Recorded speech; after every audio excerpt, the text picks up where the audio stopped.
1, 2, 3. 1, 2. Yeah.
Good afternoon, everyone, and can I welcome everyone to today's Cabinet meeting of Suffolk County Council.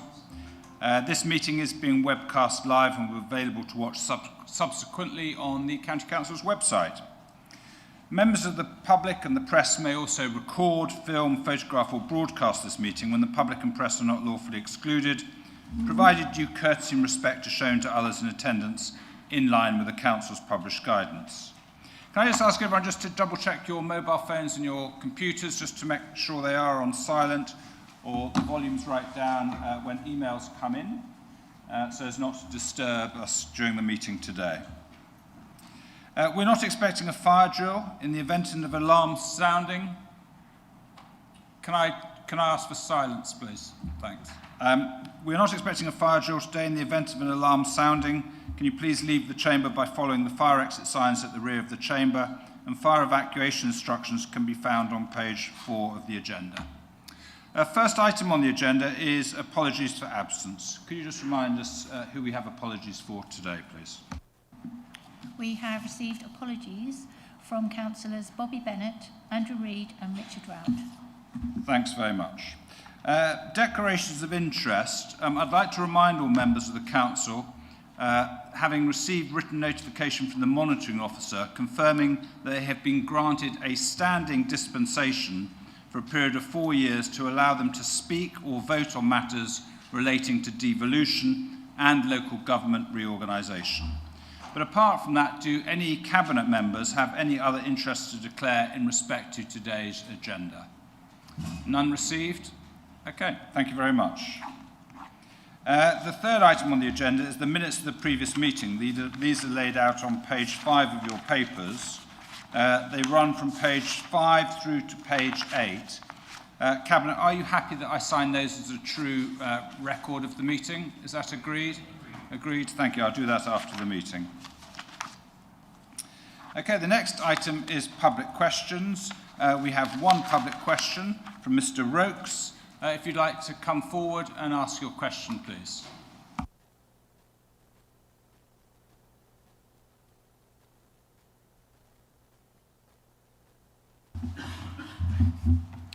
Will the Council confirm that it does not seek to delay elections in 2026 after already postponing them in 2025?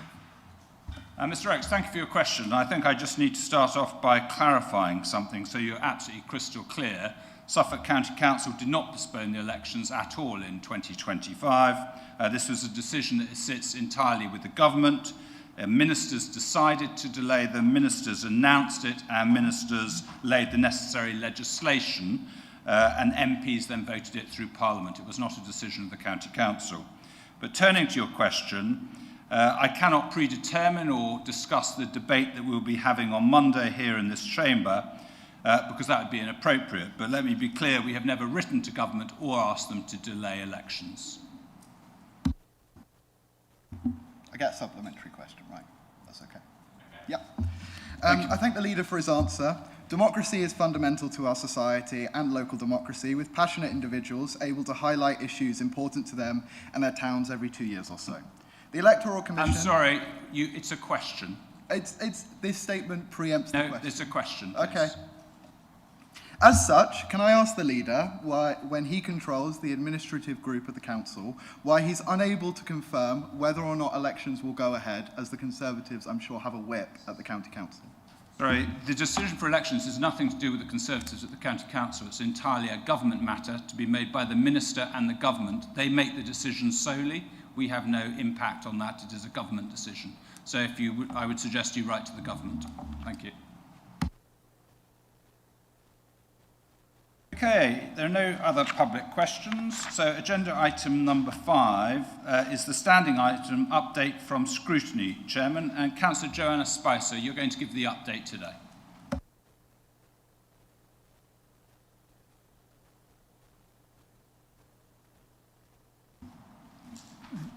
Apologies, everybody. Good afternoon. So the two reports in front of you this afternoon are firstly from the Audit Committee that met on the 27th of November. In paragraph 1, I must take the opportunity to pay tribute to our finance team over what is a pretty good audit results report and the draft annual report, and you'll see halfway through the paragraph that we got rated as all green indicators. However, we're still not fully signed off on the accounts, and we're still not entirely certain of any official verdict as to how they will be confirmed. I also did want to say in paragraph 2, not only credit to our internal audit team for a very good external quality assessment, but I will also draw Cabinet members' attention to internal audit reports, and there are an increasing number this year, which we have not been able to give a sort of clean bill of health through. Limited assurance is the words that we have to get familiar with. And I would emphasise to Cabinet members the importance the Audit Committee attached to actions being fulfilled as agreed and, where possible, on time. So that's the Audit Committee, Chairman. Starting in paragraph 5 of your report is the Education and Children's Services Scrutiny Committee, which met in December the 4th, which I was also at.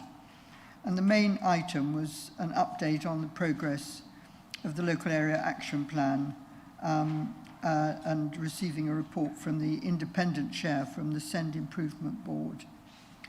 And in paragraph 6, you'll see that the committee did acknowledge the improvements that are clearly now being made, whilst recognising that it takes time for confidence to be rebuilt in our Send services, but we were very pleased with progress. The recommendations to Cabinet are in little d, 1 and 2, which I hope Cabinet members will be willing to be supportive of. I know they're not here today. So, Chairman, and little e is clearly agreed. So that's an overview of both those committee meetings, which I report to Cabinet members now. Thank you very much for that. I know Councillor Smith wanted to come in. If I may just say a word, because I was delighted to attend the Audit Committee on the 27th of November when I met the audit partner of EY, our auditors, and the people who had actually done the work of auditing at the County Council. It's, I think, generally agreed that they did a good job, and I'm very grateful for Councillor Spicer paying tribute to our finance team, and I will make sure that compliment is passed on to them. Louise Ainsley isn't here today, but I know she is preparing the final draft of the papers for the budget debate on the 12th of February. Indeed, I have to read through them this weekend, which will be a massive task to do. But I'm grateful to the auditors, grateful for the interest that the Audit Committee has taken, and although all of the ends aren't quite tied up, we are very nearly there, and I'm sure they will be completed soon. Thank you. I know Councillor Reid has seen the recommendations, and no doubt he'll come back to you in due course. Unfortunately, when we moved the dates, a couple of people had set things in the diary they just couldn't move for today's meeting, but they'll certainly pick up these points and no doubt come back in the usual way. Anyone else wish to come in from Cabinet? No. Thank you very much for presenting the report today. Okay, the next item is agenda item 6, which is the 20-mile-an-hour speed limit policy, laid out on page 9 of our papers. I'll now hand over to Councillor Chambers. Thank you, Mr. Chairman. So today I want to speak in support of Suffolk County Council's proposed revised 20-mile-an-hour policy, something I believe will enhance road safety and improve quality of life across Suffolk's communities. At its heart, this proposal does this while avoiding the pitfalls seen elsewhere with blanket approaches. This is because lowering speed limits only works when it is done in the right places, for the right reasons, and in the right way. The revised policy simplifies the current assessment process and gives communities greater flexibility to request 20-mile-an-hour limits where they are genuinely appropriate, particularly in residential areas and places with high pedestrian activity. It empowers local people, parish and town councils and county councillors to shape such schemes based on local knowledge rather than imposing a one-size-fits-all solution. Now, I'm not naive, and nor is this policy. 20-mile-an-hour speed limits introduced by signage alone usually results in only a small reduction in speed and at times are not universally popular. It is important that such schemes are introduced with community backing to ensure as much local support as possible. That is why the assessment process focuses on recorded vehicle speeds and clearly identifies when additional traffic calming or engineering measures are needed to make limits effective and self-enforcing. This matters because poorly implemented schemes risks creating a false sense of security, particularly for vulnerable road users such as pedestrians, cyclists, and young people. Without high levels of compliance, a lower speed limit can be less safe in practice, not more. And with no expectation of increased police enforcement, schemes must be designed to work naturally through street layout and visual cues. The policy therefore strikes an important balance. It encourages ambition, but it demands realism. Where traffic speeds are already low and focuses of the road is on place rather than movement, I've lost myself there. 20-mile-an-hour limits are likely to succeed. Where speeds are higher, particularly on major roads, extensive and costly traffic calming may be required, or the proposal may simply not be appropriate. This approach avoids the divisiveness and enforcement challenges seen in other parts of the country that have adopted blanket 20-mile-an-hour limits without regard to local conditions. Instead, we're offering communities a toolkit, guidance, criteria, and a clear process to deliver schemes that are effective, affordable, and widely supported. The benefits of getting this right are substantial. Slower speeds are directly linked to reductions in fatal and serious injury collisions. They make streets feel safer, which encourages walking and cycling, improves public health and well-being, and strengthens community life. There are environmental benefits too. Lower speed limits can reduce noise, pollution, congestion, and carbon emissions, while making active travel a more attractive alternative to car use. The policy places particular emphasis on areas around schools where speeding poses a heightened risk to young people. Children are less able to judge vehicle speeds above 20 mile an hour, and around a quarter of pedestrian casualties killed or seriously injured are under 16. Creating safer, coherent 20 mile an hour areas around schools can again improve safety, encourage active travel, and support better health and learning outcomes for young people. Crucially, this revised policy does not require additional council funding. Community-led schemes will continue to be locally funded, as they are now, while council-led schemes can align with existing local transport plan programmes where appropriate. The resource needed are already with the council and its delivery partners. If we do not adopt this policy, requests for 20 mile an hour limits will continue to be assessed under the current, more complex system, a system that discourages communities and results in fewer successful schemes. In summary, this revised policy improves safety, supports healthier and more sustainable travel, and gives communities a real say on an important issue to them. For those reasons, I ask my colleagues to support the introduction of this new 20 mile an hour policy. Thank you. Thank you very much. Happy to open it up to other Cabinet colleagues. Councillor Hopfensperger, you want to go first? Thank you, Mr. Chairman. I believe the introduction of this change in policy is great news to the parishes and communities I represent, and indeed the whole of Suffolk. This policy change represents an empowerment of parish and town councils, whilst at the same time ensuring that roads and highways remain supportive of economic growth, maintain good traffic flow, and ensures our villages remain accessible to residents and visitors alike. Unlike centralised, top-down calls for blanket 20 mile an hour speed limits imposed on communities from authorities who always claim they know better than them what they are needed. These new policies changes will look to work with both local residents and councils to help deliver the right outcome for them. In my own division, I know the parishes of Risby and Lackford, and indeed other parishes along the A1101, are particularly interested in investigating the introduction of this policy in their communities. They have been fighting to ensure that there are policies in place where they have a genuine input as local communities to be able to introduce measures to help prevent their parishes being affected by speeding. I know also in Councillor Rout's division, as a former representative of the area, the community in Rushbrook Lane again feel they will benefit from the introduction of this policy. Finally, Mr. Chairman, I want to reiterate the point made within the report that speed enforcement is a police-led responsibility. There is no likelihood of greater police presence to enforce new speed limits, and that must not lead to undermine the new 20 mile an hour speed limits when they are introduced.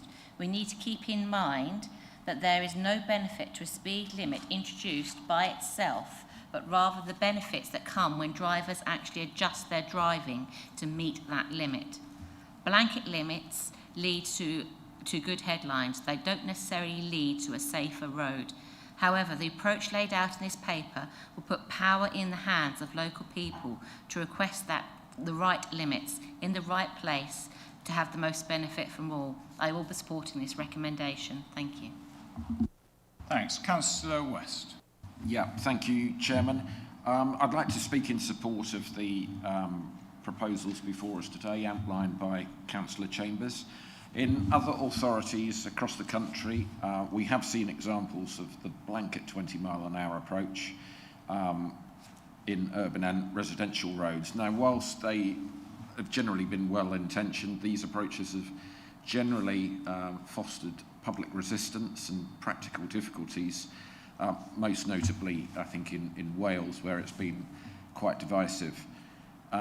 At the other extreme, highly complex and inflexible policies can prevent communities from addressing genuine concerns in their own areas through introducing a 20 mile an hour zone where it has local and public support. And I think the revised proposals that have come forward are sort of a sensible way down the middle that puts the emphasis on local support. It empowers parish and town councils and local county councillors and residents to shape the schemes based on that local knowledge, while still having a clear, consistent criteria that are effective, credible and safe. And crucially, the policy recognises that signed only 20 mile an hour limits rarely lead to meaningful reductions in vehicle speeds, as my colleague Councillor Hopfensperger said a moment ago. Introducing limits without considering existing traffic speeds risk creating a false sense of security, particularly for those that it is designed to protect. And I think that's why the assessment process does focus quite rightly on data and recorded speeds, and take that into account. Again, as has been mentioned earlier, police resources are limited, and there is no expectation of increased enforcement for new speed limits. Obviously, we would all like it if more could be done on that, and we will continue to lobby the Police and Crime Commissioner and the Constabulary as well. And the policy therefore prioritises self-enforcing even schemes where the layout, environment and character naturally encourage slower speeds. And just as an example, last year I supported one through my local highways budget in my own division, and that was very much a grassroots up approach. That was where local residents approached me rather than me approach them, and we worked together and brought in a 20 mile an hour zone. And it was acknowledged that, you know, everybody was realistic. Just because you've got 20 miles an hour up any more than you've got 30 or 50 or 60 doesn't mean that everybody who goes through takes notice, but it means a few more or a lot more people maybe do a little less speed than they otherwise would do without it, which still achieves a good outcome in less fast speeds. So I think by encouraging coherent area-based schemes rather than the isolated short stretches and the top-down approach, the policy supports better compliance and improved safety. So in summary, just to repeat, this is not a blanket 20 mile an hour policy everywhere, but nor is it inflexible or obstructive. It's balanced, proportionate, evidence-led, that gives communities the tools to work with the County Council to reduce speeds where it makes sense, whilst maintaining the integrity and function of the wider highway network. Councillor Cenci. Thank you, Chair. Well, a lot that I had has already been said, but I think some of it is worth stressing. We're talking about rural here, but my division's Chantry, and speeding is an issue there as well. Suffolk's policy explicitly acknowledges quality of life improvements, encouraging walking, cycling, and empowering parish and town councils to shape local speed environments. So I really want to stress that this policy offers a proportionate, locally informed and cost-effective solution that can save lives. It's the blanket approach that I think has gone out there and been misinformed to the public. So I want to stress again, it's not a blanket approach. It targets areas of real need, such as narrow lanes, schools and pedestrian activity, backed by local evidence. This will enhance the quality of life and Suffolk's rural communities, helping them to feel safer and encourage sustainable travel. I totally support this paper. Councillor Wiles. Thank you, Chair. Colleagues, whilst most has already been said, I will add to that. I'm pleased to speak in support of this revised 20 mile an hour speed limit policy, which I believe represents a balanced, evidence-led and community-focused approach to improving safety and well-being here in Suffolk. First, I would like to recognise the significant work that has gone into developing a workable, practical solution. The revised policy simplifies the process, offers clearer criteria and, crucially, creates more opportunity for communities to come forward with proposals that meet their need. This is exactly the kind of partnership working we should be encouraging. When considering my cabinet responsibilities, the benefits are compelling. We know that lower vehicle speeds are directly linked to reducing numbers of people who are killed or seriously injured on our roads. A safer environment encourages walking and cycling, reduces pollution, and supports healthier, more active communities. These outcomes align strongly with our responsibilities to protect residents and promote well-being. But equally important is that this policy ensures local ownership. The steer must and will come from parish and town councils working closely with their communities. This is the right approach. Safety-focused, community-led schemes are far more likely to gain support, achieve compliance, and deliver meaningful results. The policy also avoids the pitfalls we have seen in some other areas that have adopted 20-mile-an-hour speed limits blanket without the necessary engagement or traffic conditions to support it. Instead, this new approach recognises that 20 miles an hour is not appropriate everywhere. It gives communities the tools to identify where it is suitable and ensures schemes are self-enforcing, realistic, and genuinely safe. In short, this is a measured, proportionate, safety-first policy that empowers residents, protects the public, and supports healthier communities. I fully support. Thank you. Thanks very much. And just before Councillor Chambers, is there anything you want to add at this stage? No?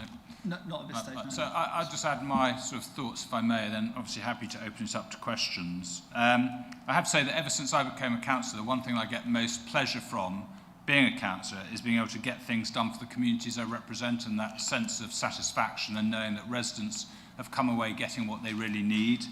And that can vary enormously. Sometimes it can be getting a boiler fixed for someone in a council house or a broken window fixed. Sometimes it's about a community centre, it's about speed limits, it can be about dog bins, it can be about all sorts of things, dog waste bins I should say, it can be about all sorts of things. But actually getting things done that have real world impacts is really the thing that I get the most pleasure out of. So I think this policy that's coming before us today and this proposal is one of those moments actually where we've listened and we're doing things to which residents will really see a benefit.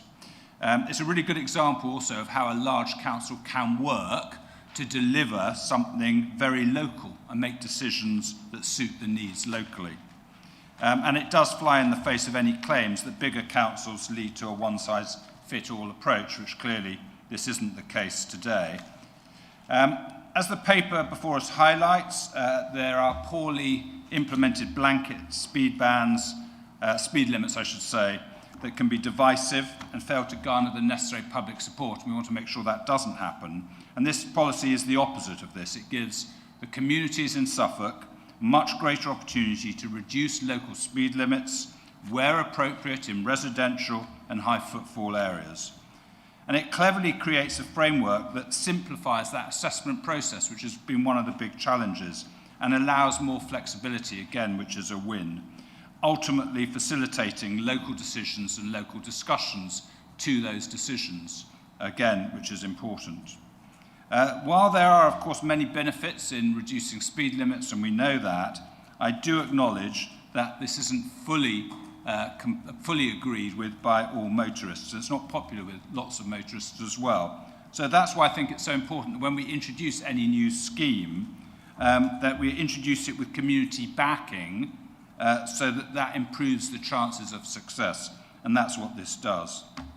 And thinking forward, the way I imagine it would work going forward is parish and town councils will be invited to come forward with proposals, clearly working with all of us. You need to work with your local county councillor, but that's then backed by local engagement that gives that sort of reassurance of what's needed on the ground. So I thank Councillor Chambers, I thank the officers for their work on this policy proposal. I support its adoption and I look forward to it being rolled out in Suffolk for the communities that want it and want to and have that support and feel this is something that is beneficial to their community. So happy to open it up to colleagues to come in. Councillor Spicer, you were first, and then Councillor. I'll work around the room. Thank you, Chairman. First of all, can I welcome the paper and the policy. I wouldn't want anyone to think we hadn't had 20-mile-an-hour speed limits in Suffolk before, but the clarity that you've set out now is certainly helpful. There are two big challenges. I mean, and I was just thinking, hardly a week of parish councils go by, and over many years for me, that I'm not asked about 20-mile-an-hour speed limits. And I've built up quite a good mechanism of explaining why they're not the answer to everything. There are two issues that I'd like to ask further comment from Councillor Chambers about. No, two comments, one answer, don't worry. Obviously, there is the problem of enforcement, which you've addressed, but do bear in mind that police sitting in their expensive vans taking photographs isn't the only answer.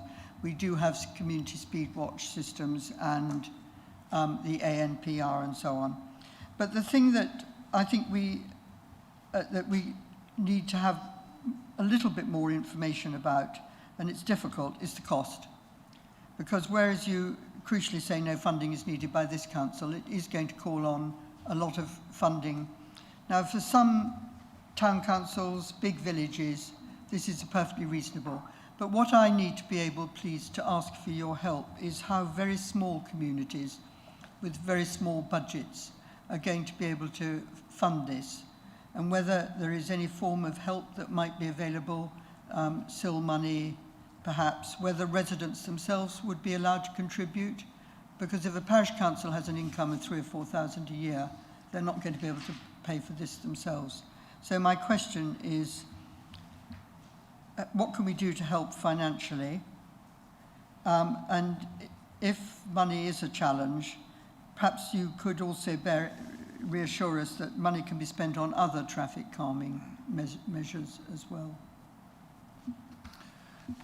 Yeah, thank you, Councillor Spicer. Yeah, so today is primarily around the policy, making it easier for communities to implement 20 mile an hour, recognising the fact that the existing policy is rather restrictive. In terms of funding existing schemes now, I know there are some districts that don't have SIL, out the west, for example, don't have SIL yet. I understand that will change with the local government reorganisation that's going through. And so that will be one avenue in the future that will enable funding, that will be a future funding stream for them to implement 20 mile an hour. In terms of, I mean, you know, I don't have any good news. There's no, you know how tight the finances are of this authority, and that's not going to change anytime soon. So, you know, there's no funding from us, but I'll have to look to my offices if people can make personal contributions. I don't know if that's something that you would know. It's possible. I think for other, there's an instance, I think, where there was an implementation of a weight limit that was part funded by private individuals. So I think the principle would be acceptable. Thank you. I was quite relaxed there, so we don't mind a short statement, but this is predominantly trying to draw questions out. Councillor Bennett.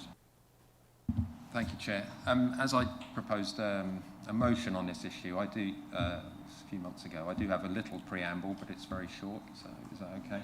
A brief preamble, but this is predominantly the role of questions. People in this chamber is to ask up to 3 questions. I would really like to give 2.5 cheers to Councillor Chambers and his team. Is that the end of it?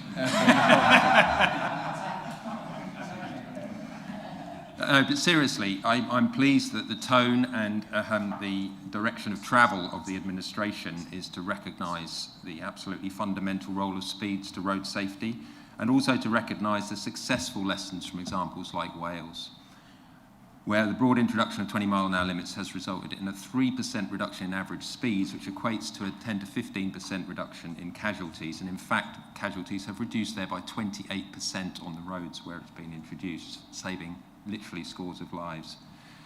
1 mile per hour average speed reduction results in 5% reduction in casualties. I'm going to draw you to the question now, please. Thank you.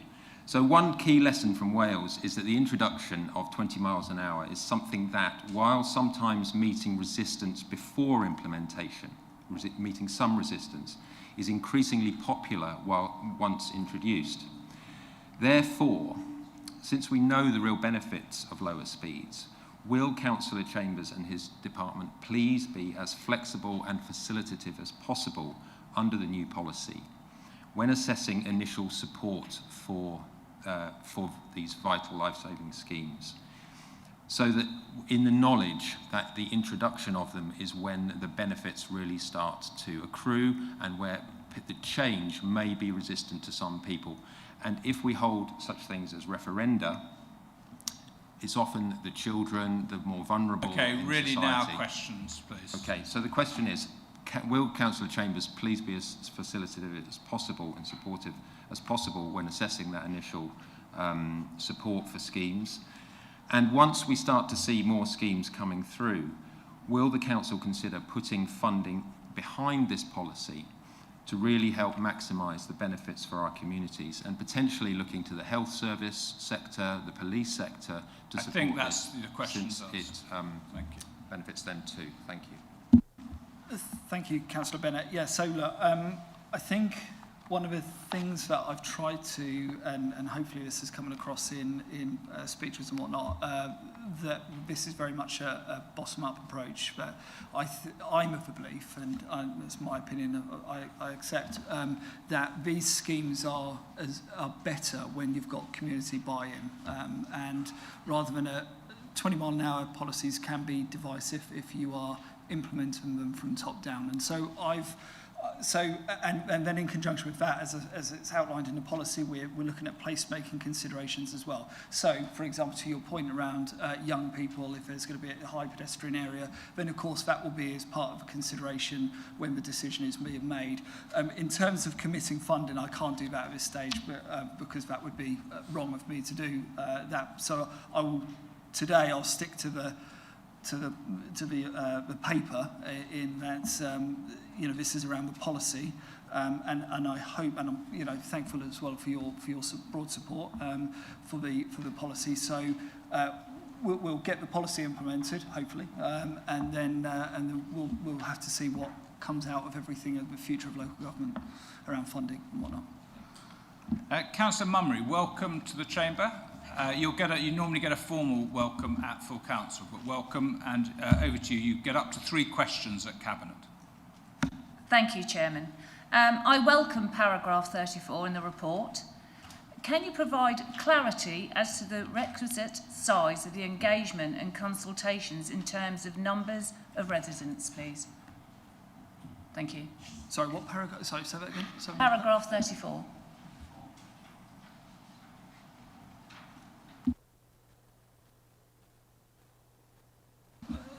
Yeah, I think what we're trying to get across here, I don't think there is a number as such, but what we're trying to get across here is that if there is and this is more for affecting rural parishes, where you are wanting to implement a 20 mile an hour across the whole parish, that you will need to demonstrate broad public opinion and support for the scheme.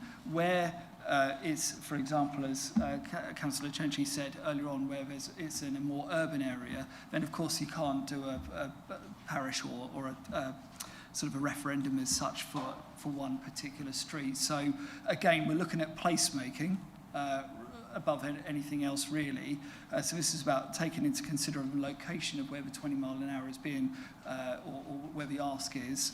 So to your question, I don't have a specific number, but as I say, it's more about if it's for the parish as a whole, then you will obviously have to have there'll need to be demonstrations of support.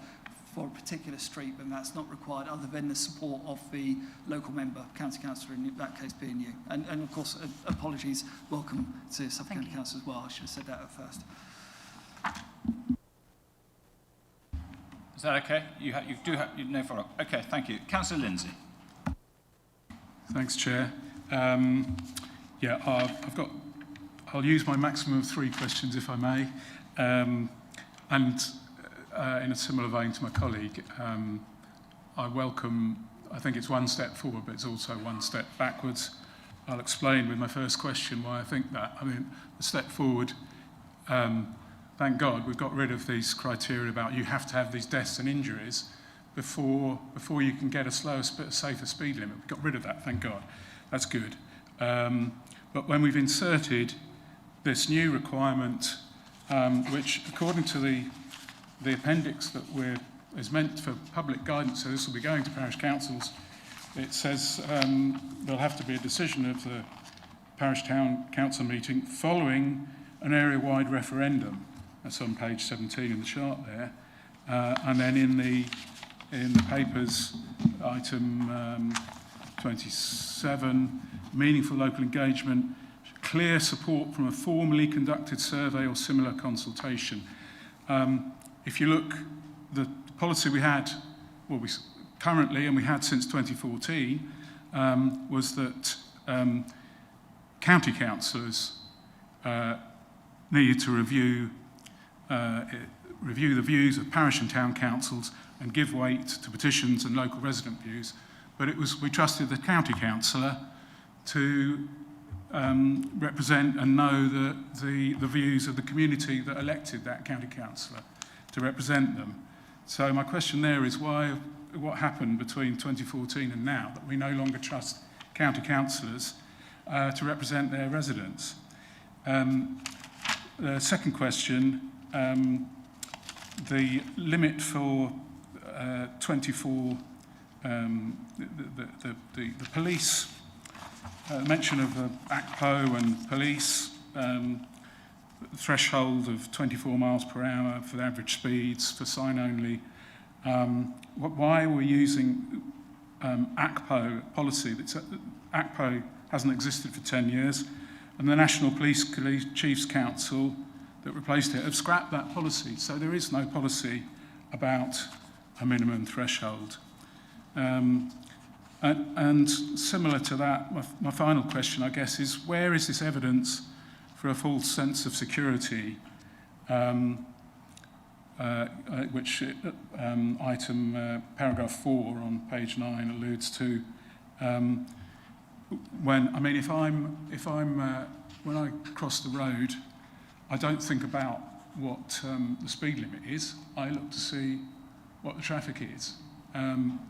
So I would question where this evidence, every cabinet member seems to have cited that, but I've never seen any evidence that lower speed limits increase accidents or generate a false sense of security.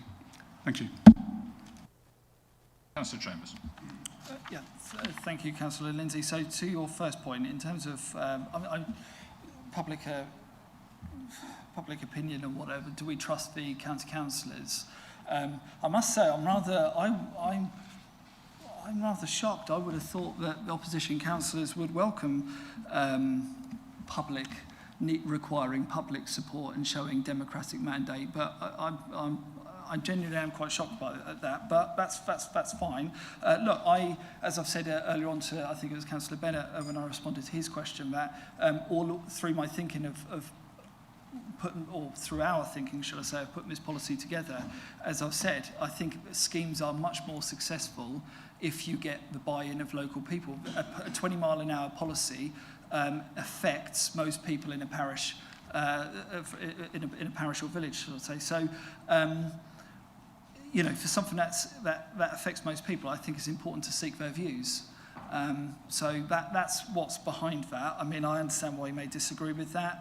I mean, it still does require the support of your county councillor, so we're not sort of discounting that anymore. But anyway, so I hopefully that answers your question. In terms of your second question, I'll refer to officers on that one. Yeah, so it's correct that the ACPO Association of Chief Police Officers document is no longer current. However, it is what the police have advised us they will rely on in terms of their enforcement. So it's a document that essentially has been superseded, but it isn't in use by the current NPCT, as Councillor Lindsay says. But it's what Suffolk Police will use as their enforcement protocol. Thank you. Councillor Martin. Thank you.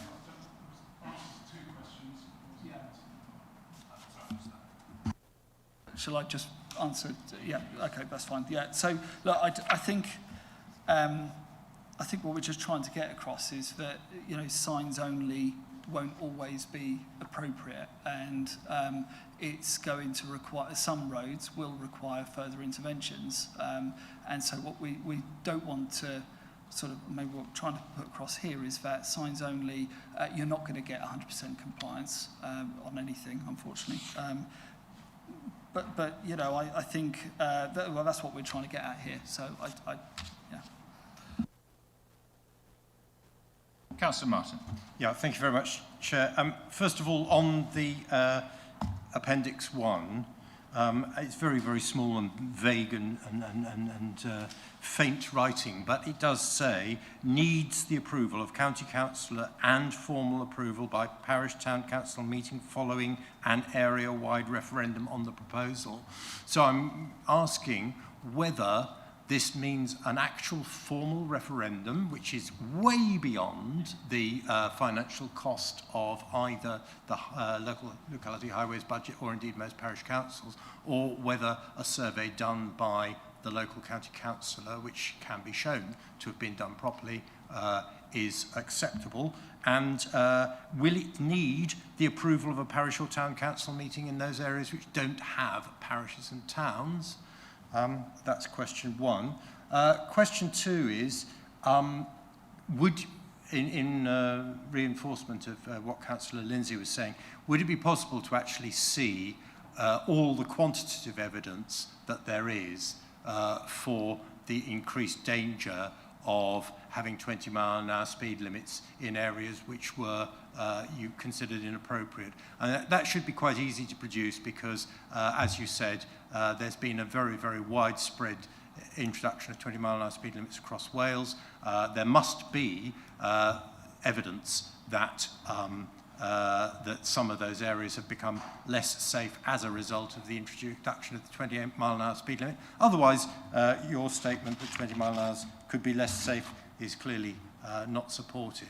And the third question is there a particularly good reason why this paper is coming up to us here today when we are expecting imminently the publication of the national new road safety policy on 20-mile-an-hour speed limits? Is this a deliberate attempt to preempt the national guidance? I'll just go to your last point first. No, quite frankly, that's not the case at all.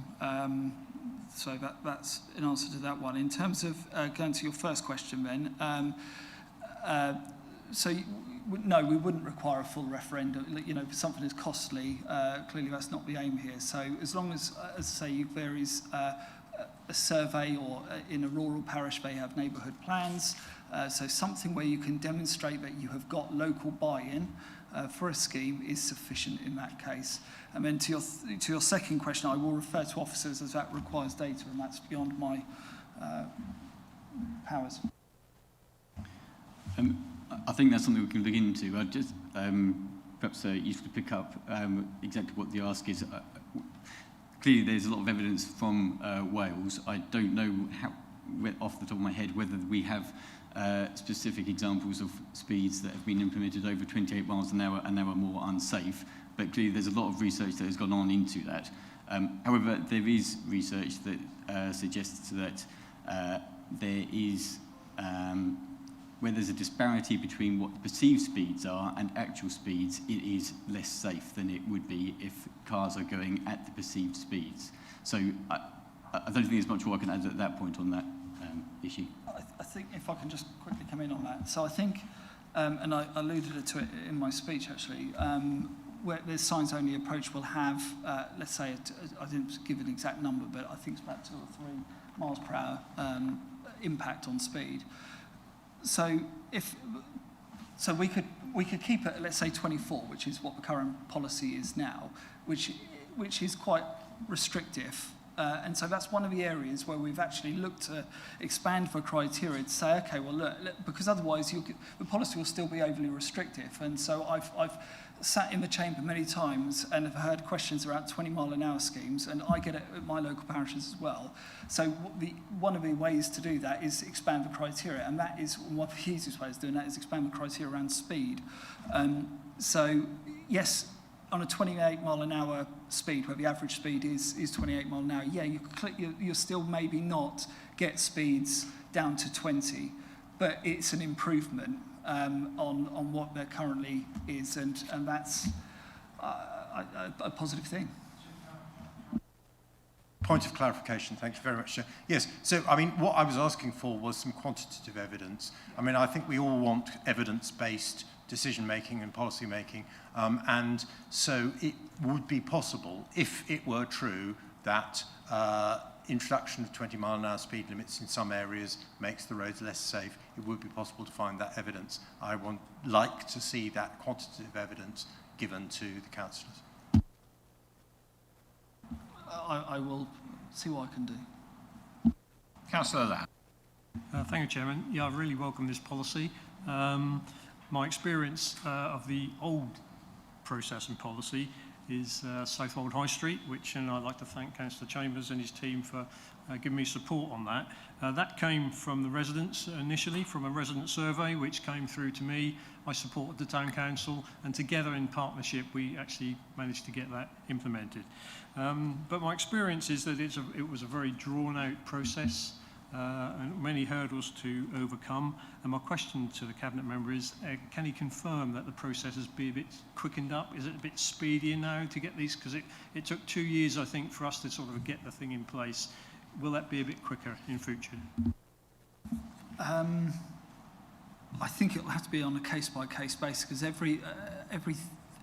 everything is, there's no one-size-fits-all, as it's been mentioned several times here. So I can't commit to it, but I would, obviously we all aim for it to be as quick as possible, because clearly that's what residents would like to see. And so we will hopefully aim to be as quick as we possibly can, but I can't commit to that, unfortunately. I'll take that as a yes. Councillor Reader. Thank you very much, Mr. Chairman. I've actually been asked by one of our colleagues, who is the councillor for Aldborough and Leiston, TJ Howarth Clough, to pass on a comment, a message from one of her parish councils. Now, as we need to ask a question, I've bolted a question on at the end, if that's okay. Which Did you have a lot of that today? Yes, which Councillor Ladd has just asked the question, so you might have to answer it in a different way if you could. Our colleague, TJ, has asked me to pass on from the Vice Chairman of Aldringham cum Thorpe Parish Council, who writes to her to say, we at Aldringham cum Thorpe Parish Council have been running a campaign in the parish for traffic calming measures in both villages for the last 2 years, and we're delighted to hear it might become easier to institute this change. We've also been victims of speeding, especially in Aldringham on the B1122 from Leiston to Aldborough. When monitoring, it has shown that there were more vehicles over the speed limit than those who were obeying it. Similarly, on B1353 from Aldringham to Thorpeness, a road subject to national speed limit, traffic rattles recklessly into the village at over 30 miles an hour. So the comment is, we are very pleased and delighted that this policy has come to you today.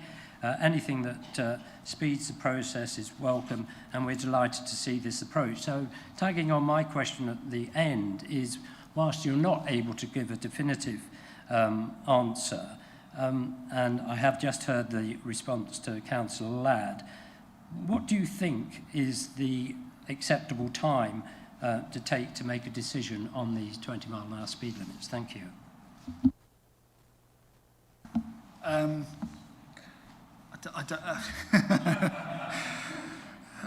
We should have spoken about this before, James. I don't know. I mean, as I said to Councillor Ladd, I mean, every scheme, every village, everyone is different. So I don't have any more of an answer than I've already given to Councillor Ladd. We will always try our best to keep these things as quick as we possibly can, but it's not always as simple as we would like, as is life. But I would just to add further, actually, in response to the parish council, since this paper was published, I've had a number of emails from parishes all across the county, and so it's always nice to when you help put together a policy, and you spent many hours, and the team have spent, well, I'm taking credit, I mean the credit should go to the team really, of putting all this together. It's nice to know that you've got it sort of, you're never going to get 100% support on it, but it's good that you've hit the right notes, and it seems to be broadly supported out in the community, because that's the vital place where it needs support, is in the community, and that's what I think is shown in this policy. It's about the community. Councillor Stringer. Thank you. Yeah, I was hoping to come today thinking, I read this policy and thought, oh no. And I was hoping I was going to get reassurance, but actually I haven't. And what's actually about today's debate, it really concerns me about the understanding of the Cabinet of the situation now. This false dichotomy that you either have a blanket 20 mile an hour or you can only go for this new policy, which is suddenly going to make everything happen, is not correct. We already have a policy of how to amend speed limits. And it's the issue about how that's implemented in a fragmentary way and a non-supportive way, with some of the trigger points in there that were just unfair and didn't align with science and the evidence from our own county, which is why we were always calling for a cross-party working group to look on this new policy. And I don't doubt the enthusiasm of Councillor Chambers, but I think this document could have been way better had we been able to work cross-party on this and iron out some of the wrinkles that are of concern to our communities. I've been responsible for changing a few speed limits under the old regime. In fact, I managed to change a speed limit in someone else's division without them knowing. And that wasn't my desire at the beginning, but it was a result of happenstance. But my communities are now really concerned that, I can tell you the costing of all this now, it costs around somewhere between 8 and 12,000 quid to change a speed limit.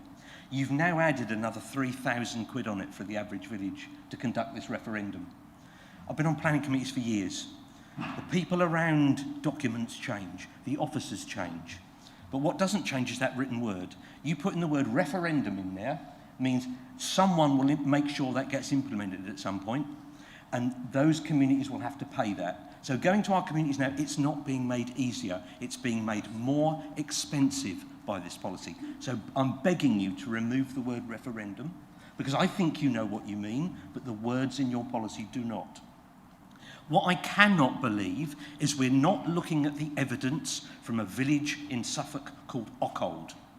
It's had a 20 mile an hour limit since 1999. It was the subject of a Department for Transport study, and it gets all of its transport data and speed data added to and amended every month. And we've not looked at one jot of data from Ockhold, which will prove that 20 mile an hour proposals are, people are sceptical before, but then afterwards there's overwhelming support. And yet we have not built that evidence into our decision making today. And also the big missed opportunity here is, why does this policy only contain the word, the number 20?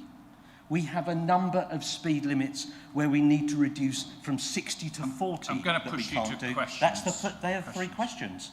Why are we adding the cost of a referendum? Why do we not include the data from Ockhold? And why have we not included other speed limits to improve safety? Thank you, Chair. Thank you, Councillor Stringer. So, just in terms of changing the speed limit in other villages, I mean, falls on me as well. I signed it off, so that's on me. But anyway, in terms of adding to the cost, I think I don't necessarily agree with you, which would surprise you, I know. A cost, if you're putting a neighbourhood plan together, you're already going through that process anyway, so that's not going to add any more cost than already that's already being is already being sort of spent, etc. So that's already underway. If you want to implement a 20 mile an hour, I mean, the cost of a survey monkey, or to just be able to put around a leaflet and put together a survey, I don't think is that costly. But I think it's yeah, as I said, I'm shocked. I thought you were going to come here today and say that this is great that we're consulting with the community. I am genuinely shocked that that's not seen as a positive thing. As I said earlier on, a 20 mile an hour affects everybody, and I think it's only right that they are consulted. So that's on that. In terms of the was it ACOLD, did you say? I'll refer to officers just on that particular point, if I may. I think the principle of implementing 20 mile an hour limits is generally accepted, and that where they're implemented well, then they are acceptable. There's actually lots of examples, I think, across Suffolk where 20 mile an hour has been implemented. So we haven't mentioned Lockwood, but we haven't mentioned anywhere else either to particularly mention a place that has been successful. So this is the criteria that's suggested, and that's what we think is appropriate. Just very quickly, just on something you referenced, Councillor String, around making it difficult, and we're not looked at the data because the schemes are widely supported after their implementation. Well, I would counter that by saying we're actually making it easy to implement the schemes at first. So surely that's going to be more the positive thing. If it's easy to implement the policy, a 20 mile an hour scheme first, then that's only a good thing, that they only get more support after its implementation. And welcome his comment back. Yeah, sorry, if I can just come back. You're fundamentally misunderstanding the definition of the word referendum. You're trying to suggest it, well, you've got to survey people. Like, yes, of course we do, when we change speed limits. Of course we take people's opinions, we have public meetings. We do not have a formal referendum, and that's what that policy says. I'm really sorry, page 17, that chart clearly says the word referendum, and that has a definition in law, and that comes with an expense. And for the average village, that's 3,000 quid. Well, I think, can I just say, there was no intention in this policy to create a cost of 3,000 quid per village, so we'll take that point away. I mean, this was about making it very simple, straightforward and easy.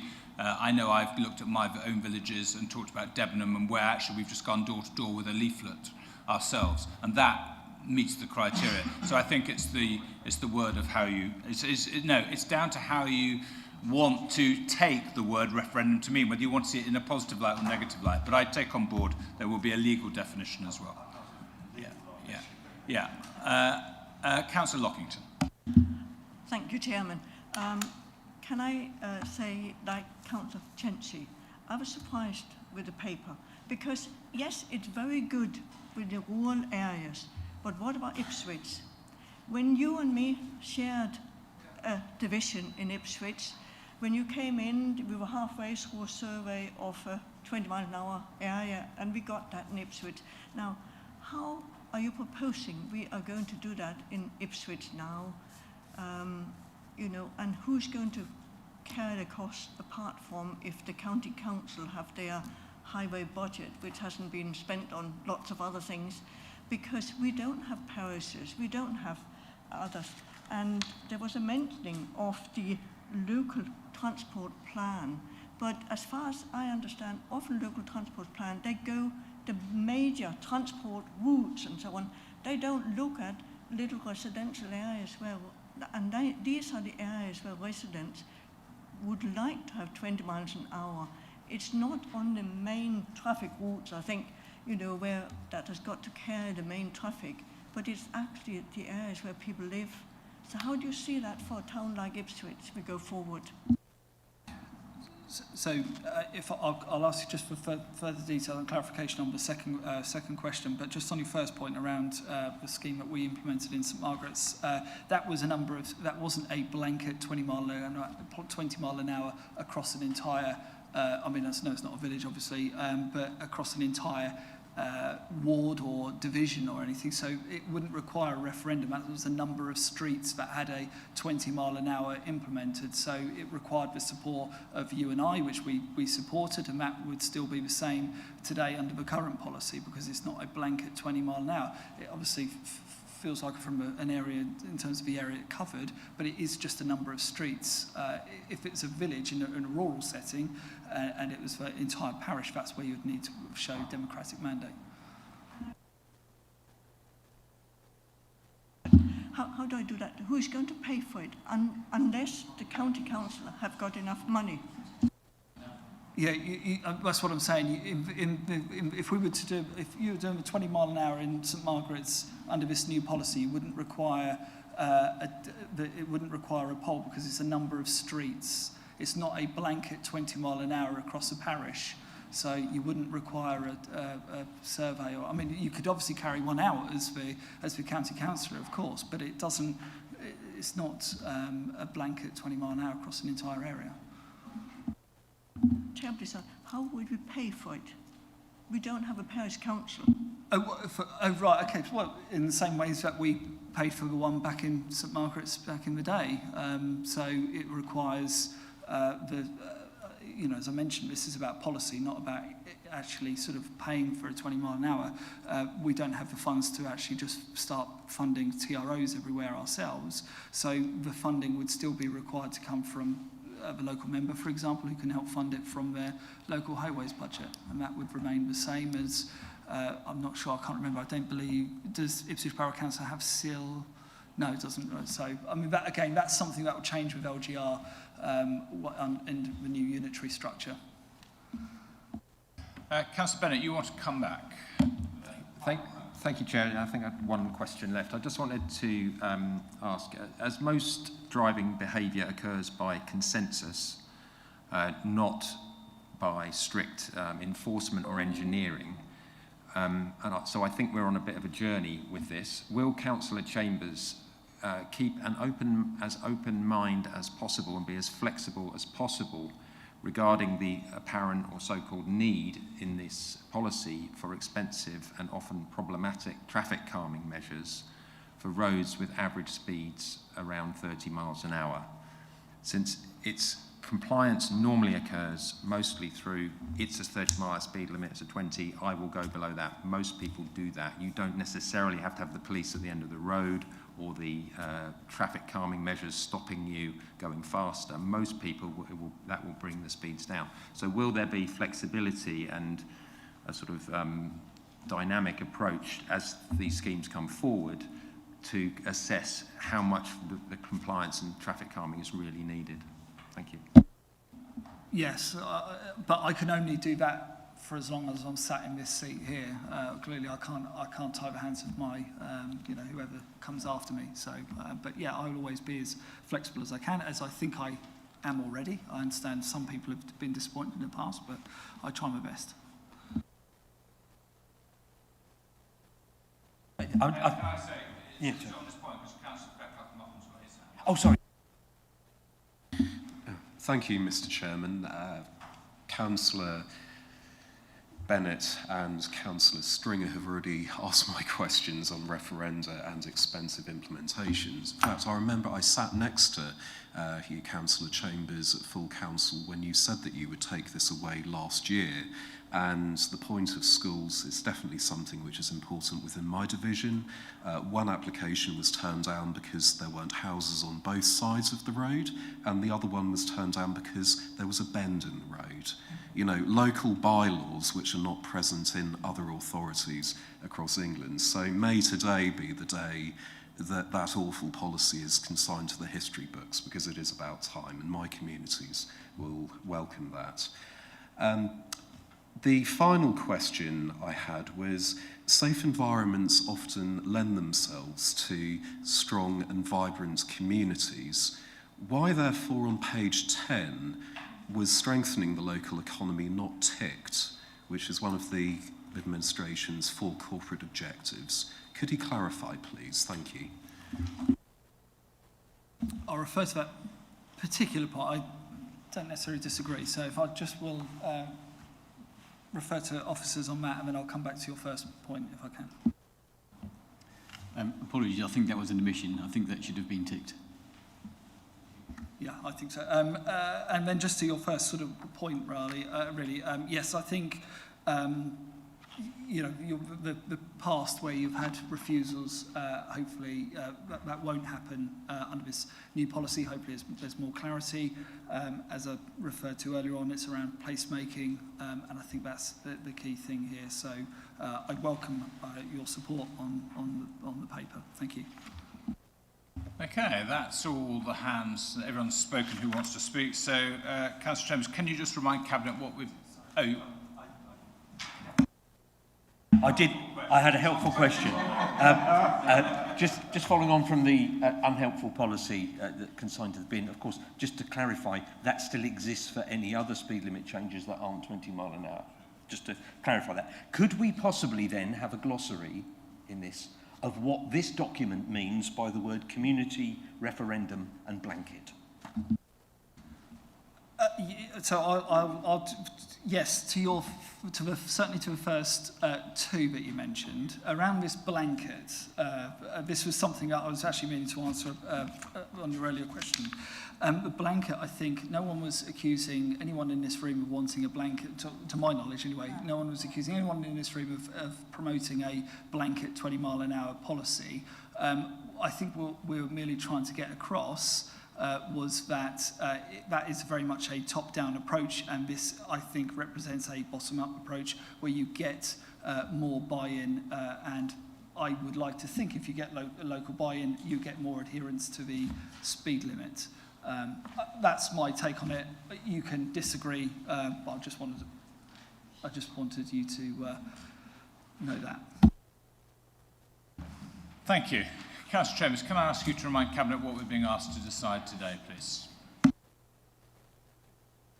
I can, yes. I'm so small, I'm not used to that. So to consider and adopt the new 20 mile an hour policy.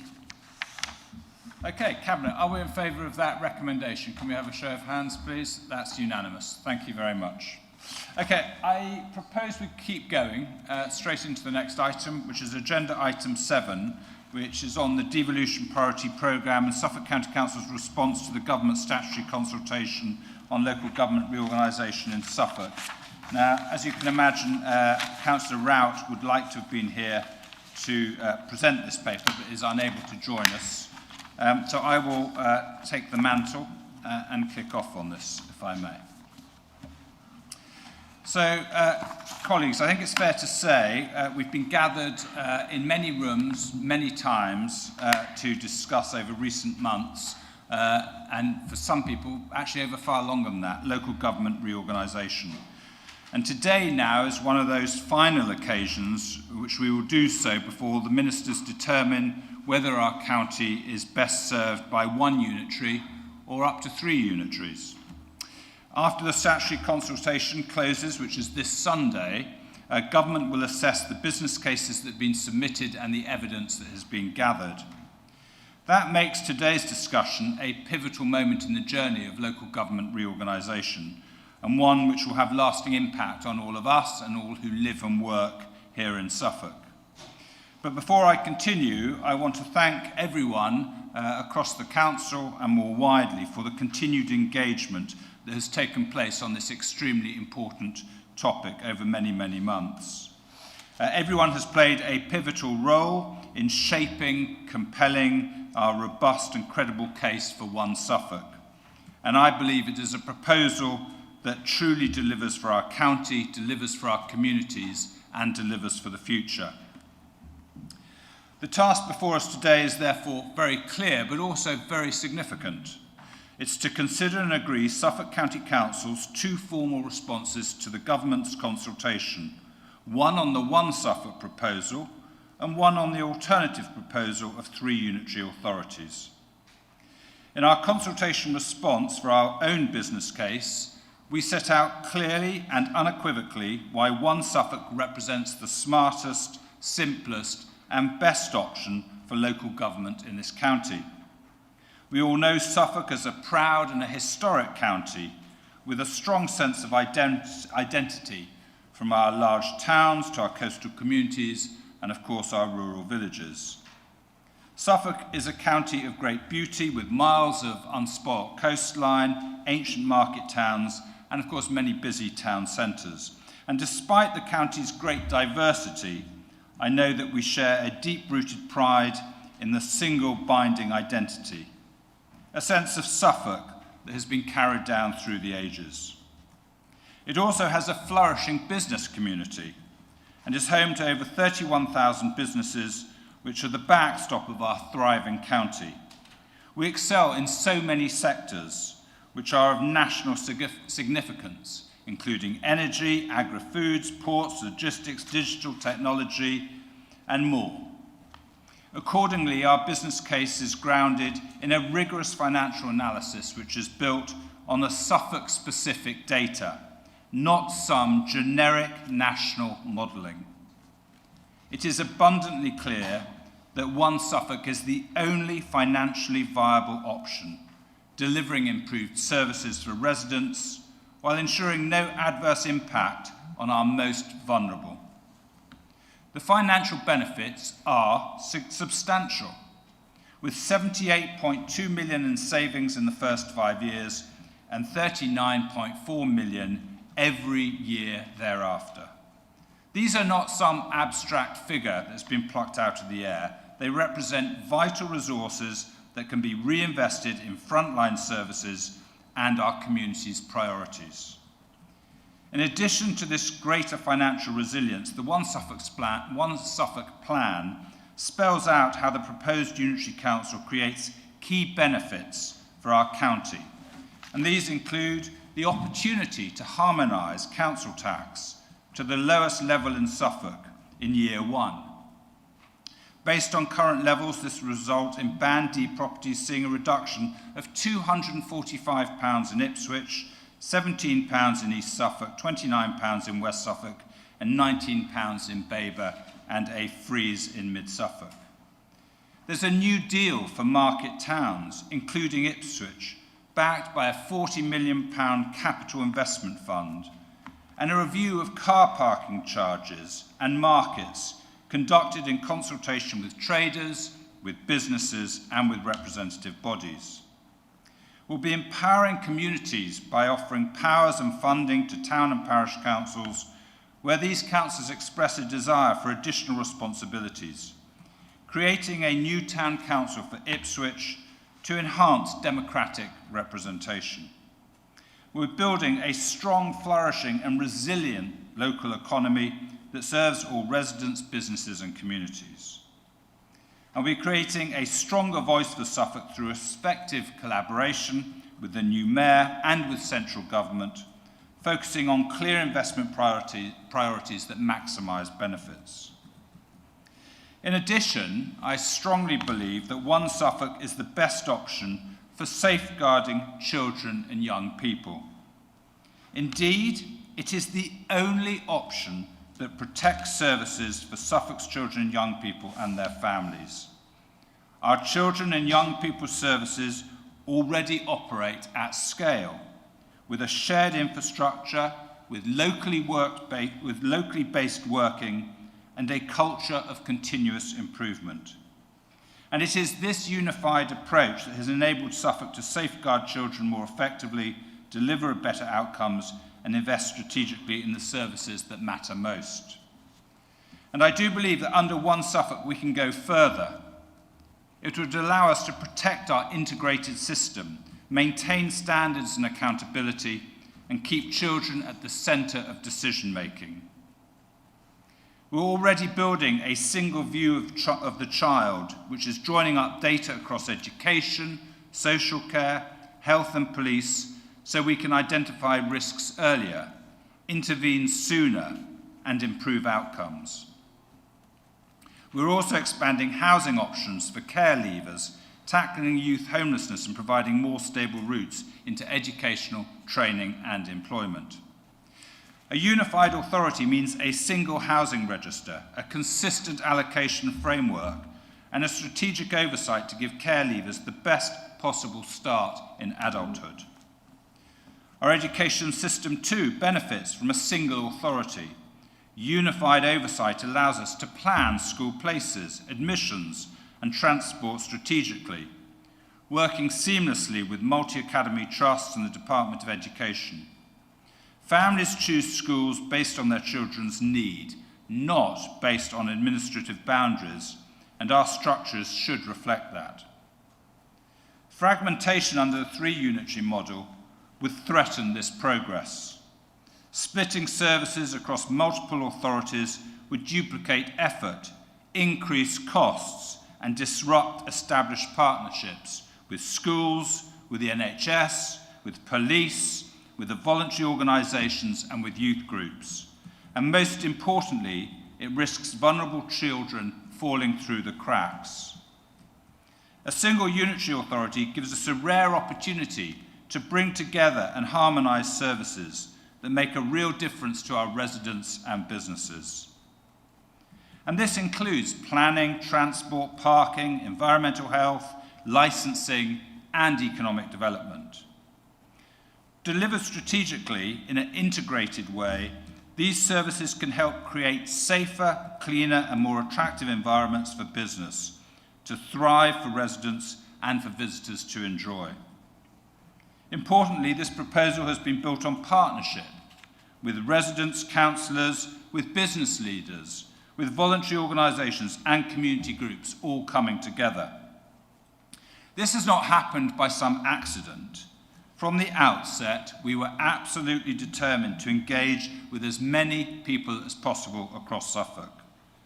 To this end, we've held over 70 engagement events, including with councillors, with businesses, with the voluntary sector, with town and parish councils. One Suffolk also engaged communities from across Suffolk with 8,189 respondents to our residents' survey.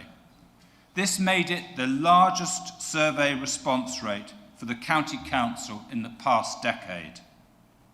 So this has been true collaboration, and one that has allowed us to explore in depth the issues that really matter, from local identity and historic heritage to the everyday challenges that people face. It has been endorsed by leaders from across multiple different industries, including those in health, social care, agriculture, tourism, and business. These include Nick Hume, the recently retired Chief Executive of East Suffolk and North Essex NHS Foundation Trust, who said that fragmenting Suffolk into multiple unitary councils poses risks to patient care, continuity, and system efficiency. Chris Robson, the independent scrutineer of the Safeguarding Children's Board, says we should avoid any unnecessary disruption that disaggregation could bring. Business leader Richard Brame says that one unitary is the obvious route to go down from a business and strategic perspective. From the world of tourism, Pete Waters from Visit East Anglia says that one unitary would give his organisation the opportunity to market locations based on their draw for visitors rather than arbitrary council boundaries. Many more residents and sector leaders have given their endorsement to One Suffolk and offered feedback which was used to co-produce our business case. Throughout this process, there has been discussion of the size of the new unitary. One Suffolk meets the government's stated criteria that new councils should aim for populations of 500,000 or more, with Suffolk's population standing at just over 786,000. It also reflects the reality of Suffolk as a single functional economic area with strong connections across the county. As recently published by the Centre for Cities highlights, the travel to work area centred around Ipswich encompasses almost the entire county. Fragmenting governance across multiple unitaries would risk weakening local economies and undermining growth. Colleagues, this business case demonstrates that One Suffolk best meets the need of the government's criteria. It's simpler for residents and businesses to understand and provides scale, resilience, and connectivity needed to deliver for Suffolk now and in the future. In contrast, our response to alternative proposals for 3 unitary councils sets out serious and fundamental concerns. These concerns have been echoed not just by us, but by industry experts across a range of sectors, and I think they bear worth repeating here today. Firstly, the financial case for 3 unitaries is woefully weak. The proposal would cost £145.3 million to implement in its first 5 years and would be £13.1 million more expensive every year than the current 2-tier system. Let's just think about that for a moment. While One Suffolk is all about freeing up resources to bolster frontline services and offer a new and exciting vision for Suffolk, the case for 3 would actually take money away from where it's needed.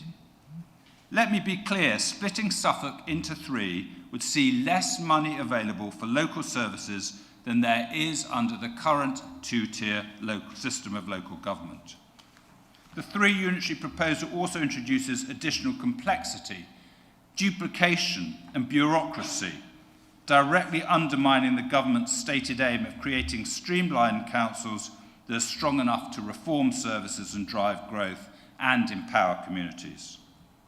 There are also significant issues with the geography and methodology underpinning the 3 unitary proposal. Its population figures rely on a curious mix of census estimates, housing projections, rather than the most up-to-date ONS projections used in the One Suffolk case. This isn't an oversight, it is almost irresponsible. The proposed boundaries cut across existing public sector footprints, including the NHS alliances, integrated neighbourhood teams, and policing areas, creating further complexity and added cost. They do not reflect natural communities or how residents identify with Suffolk, nor do they meet the ministerial expectation that new councils should aim for populations of 500,000 or more. And most concerning of all, for many of us, is the 3 unitary proposal fails to address the profound risk of breaking up critical services such as adult social care, children's services, and public health. We have a duty to protect the most vulnerable residents, and the splitting up provision of key services is not the way to do this. Care providers themselves have been very clear that a single unitary authority offers the least disruption and greatest stability for vulnerable people. In every respect, the evidence shows that 3 unitaries would introduce risk and complexity, whereas One Suffolk offers clarity, resilience, and long-term sustainability. Local government reorganisation is a rare opportunity for wholesale modernisation. It is vital we get this right. We cannot just stand by and allow Suffolk to be carved into 3, an outcome that would have serious consequences for all the communities we all represent.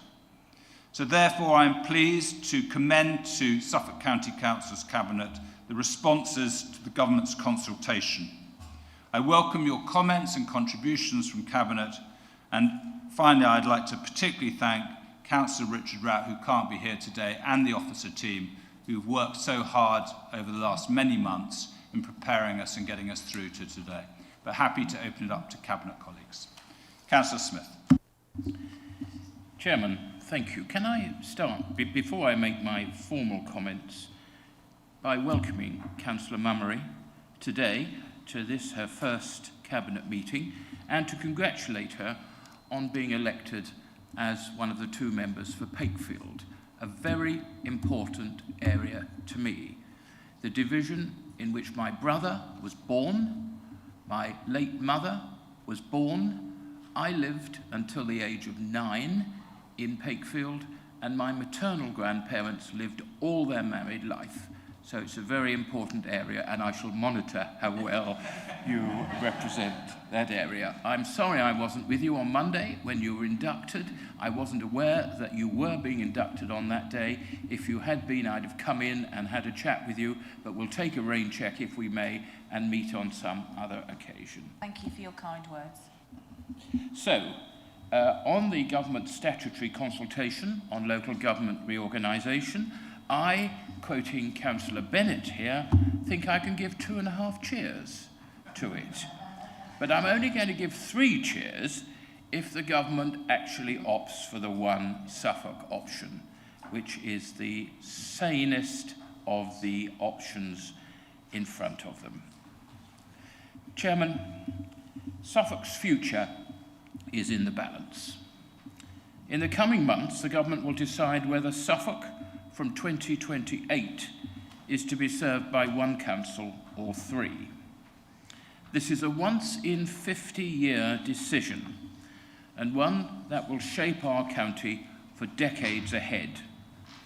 It's essential that our argument is clear, confident, and compelling. We've heard the financial case for 1 Suffolk already, but as a Cabinet Member for Finance, I believe it bears repeating. Savings of £78.2 million in the first 5 years, £39.4 million of savings every year after that.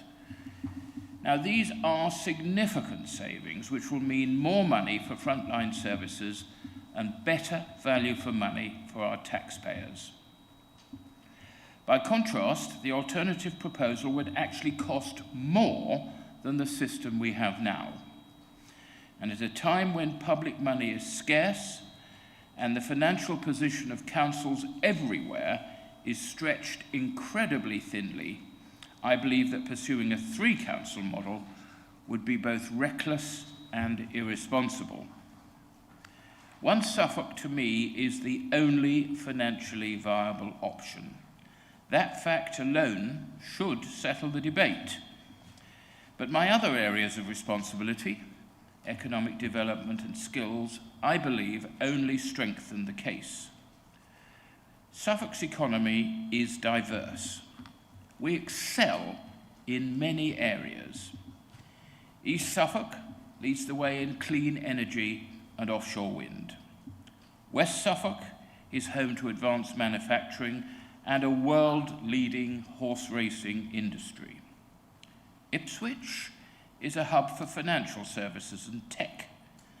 Felixstowe powers global trade through the UK's largest container port. And Baber and Mid-Suffolk are focal points for agri-food, drink and logistics. But this isn't an argument for treating Suffolk as separate parts, quite the opposite. That diversity is exactly why we need coordination, not competition. We need a single, joined-up approach that connects jobs, skills, infrastructure and services across the whole county. Only then can every part of Suffolk thrive together. Carving Suffolk up would do the precise opposite. 3 councils pulling in different directions, slowing decisions, and holding up the very processes that should enable growth. Planning, housing, transport and economic development need to work as one, not be divided by arbitrary borders, or subject to a kind of postcode lottery. And 3 unitary councils, each of just over 250,000 in population, will be financially weak from day one of their formation.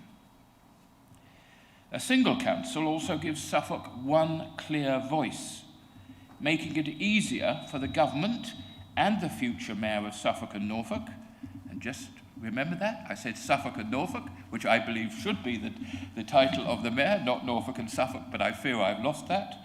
But I think this does make it easier for both the government and the future mayor to engage with us and ensure decisions reflect Suffolk's needs, because that clarity means better outcomes for residents and businesses. And growth must lead to opportunity. While skills policy will in time sit with the Mayor, only One Suffolk can build clear pathways between education, training and employment across the whole county, and connect people with real prospects. This isn't just a structural change happening behind closed doors in council offices. The impact will be felt by residents in each and every of our towns and villages. We owe it to them to get this right. Now, the response in today's meeting papers sets out clearly why One Suffolk is the right choice. It is smarter, simpler, and better for residents and businesses. And I'm glad to give it my wholehearted and enthusiastic support today. Councillor Hopfensperger, you were next. Thank you, Mr. Chairman. As we reach the conclusion of this significant period of change for Suffolk, I want to take this opportunity to record my thanks to all the experts who have endorsed the One Suffolk approach, especially Anthony Douglas, who has made it clear that from a safeguarding perspective, there is heightened risks of residents falling through the cracks if adult social care is split into three. I cannot understand why anyone would promote a proposal where this outcome is even remotely possible. To me, it's irresponsible and dangerous and puts vulnerable people at risk. I also want to thank Prima Fairbairn-Dora, who was speaking on behalf of many care providers for Suffolk. She has outlined the very real concerns providers have. These concerns stem from the uncertainty created under the three-council proposal regarding commissioning, contractual support, and the financial vulnerability of smaller councils. I also want to take this moment in time to thank Prima for her years of leadership as chair of the Suffolk Association of Independent Care Providers, which later became Suffolk Care Association. Whilst not all our conversations were easy, particularly around funding and the annual cost of care uplift, they're always respectful, well-intentioned and constructive, and I wish her all the very best for the future in her retirement. At the same time, I'd also like to welcome the new chair of the Suffolk Care Association, Joanna McCall, to her role, and I look forward to working with her in the year as we navigate what would no doubt be another challenging year for social care. Mr. Chairman, I would also like to thank everyone who has contributed to the government's public consultation. I hope the risks of disaggregation to the critical services like adult social care are at the forefront of their mind. For those who have not yet taken the opportunity to respond, please do so. And remember that One Suffolk proposal builds on adult social care services already rated good by the CQC. It is the only proposal that preserves the economies of scale essential to sustainable care purchasing and avoids creating unnecessary and damaging postcode lottery for care services of Suffolk. So please have your say before the consultation closes, and thank you. Very much. Councillor West. Thank you, Chair. I speak in support of the One Suffolk proposal. The County Council's single-tier model has taken a measured approach in calculating projected savings, ensuring that any and all efficiencies are deliverable and reinvested into better, more responsive local services. This includes a proactive highway service that delivers improved outcomes for the people of Suffolk. The highway network is a continuous system. Traffic flows, maintenance needs and safety issues crossing district boundaries daily. A one council structure allows network management decisions such as work coordination, congestion mitigation, winter maintenance and incident response to be planned and delivered coherently. With a number of national significant infrastructure projects planned or in progress across the county, seamless transport links and coordinated views are essential. Anything else that risks significant delays, confusion, bureaucracy, and additional complexity are not welcome. The three-council approach risks introducing artificial administrative boundaries into operational decisions, increasing coordination costs, and potentially reducing network resilience and reliability. Creating 3 separate highway authorities would require substantially more funding to ensure each has adequate staff teams in the different expert disciplines. These skills and qualifications are already challenging to bring into the local authority and retain under the current structure, and so would be even more difficult with 3 councils. The government and the public rightly expect any highways authority to maintain well-managed, safe and efficient networks. Delivering against this national standard requires economies of scale, consistent asset management and professional capability, and that will come with a single strategic authority. Ease of communication with national highways is also important when we're talking about this, and One Suffolk would enable swifter outcomes through one conversation with national highways as opposed to 3 across the different authorities.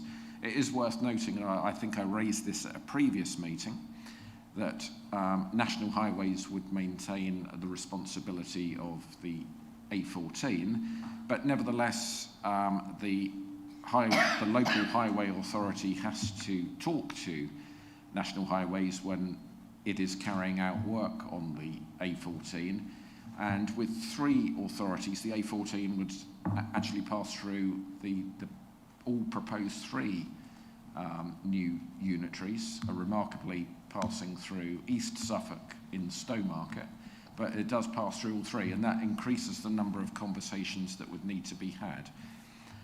Nor does the 3 council proposal support the principles outlined in the well-managed highway infrastructure, a code of practice. It would fragment responsibility across 3 authorities, would undermine strategic asset management, which is essential for maintaining network condition and delivering value for money. And I note that the sort of campaign slogan that the 3 unitary district proposal has put forward is, I think, to the power of 3. The main thing that would be to the power of 3 is administration costs and more bureaucracy.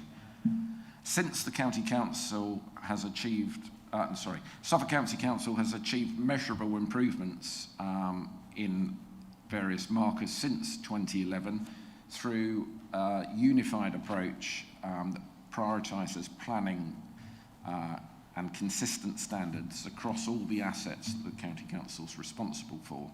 And dividing this function surely would risk duplication, inconsistent practices and reduced efficiency.